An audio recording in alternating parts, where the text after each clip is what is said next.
Hello, I'm Muftihah Rahmah. Welcome to today's class.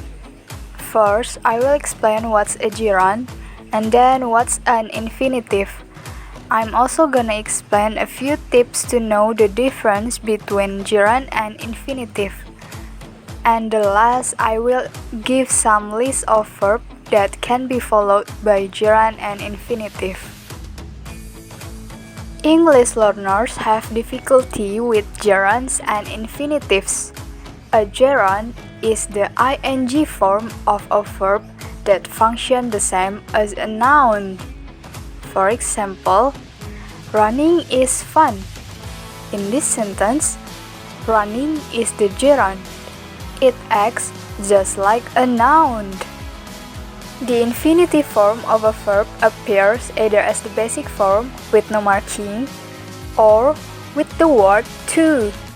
For example, you can say, I might run to the store, or I like to run. In this sentence, to run is the infinitive. It is difficult for English learners to know whether to use a gerund or an infinitive after a verb. Here's an example. Which sentence is correct? Sentence 1. I suggested going to dinner. Sentence 2. I suggested to go to dinner. Sentence 1 with the gerund is correct. I suggested going to dinner. Why?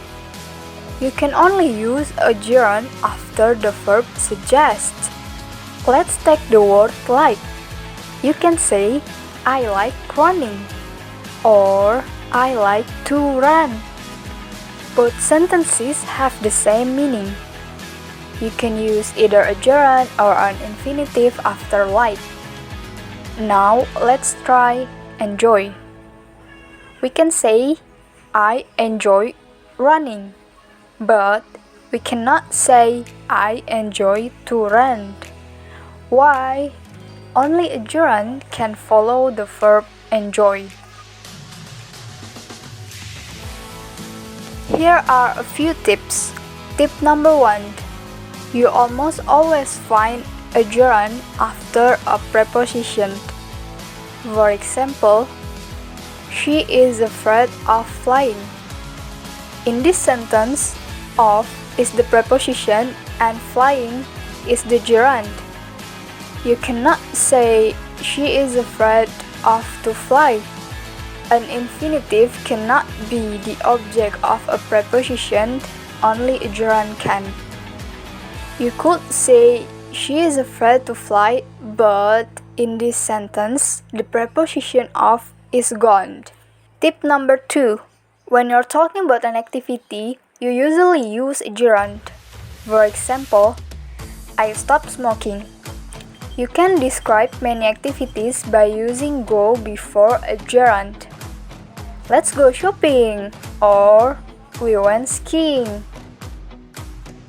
Let's see how much you know. Try to complete these sentences using the verb study. Ready? I'll read the first part of this sentence and you finish it. I enjoy studying. I considered Studying. I manage To study. I hope To study. I suggested Studying. I like Studying. or To study. are you confused yet? You're not alone. Gerunds and infinitives confuse even very advanced English learners. Basically, some verbs are followed by gerunds, some verbs are followed by infinitives, and some verbs can be followed by gerunds or infinitives. Native speakers do not think about the difference, but English learners have to memorize the hundreds of different verb combinations. Now you can see, only a gerund can follow these verbs. Admit, advise, avoid, be used to, can help, can stand, considered, deny, etc. Next, either a gerund or an infinitive can follow these verbs, and there is no change in meaning.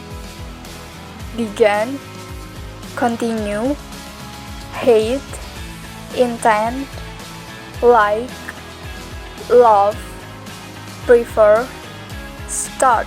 Either a gerund or an infinitive can follow these verbs, but the meaning may change. Forget, remember, stop.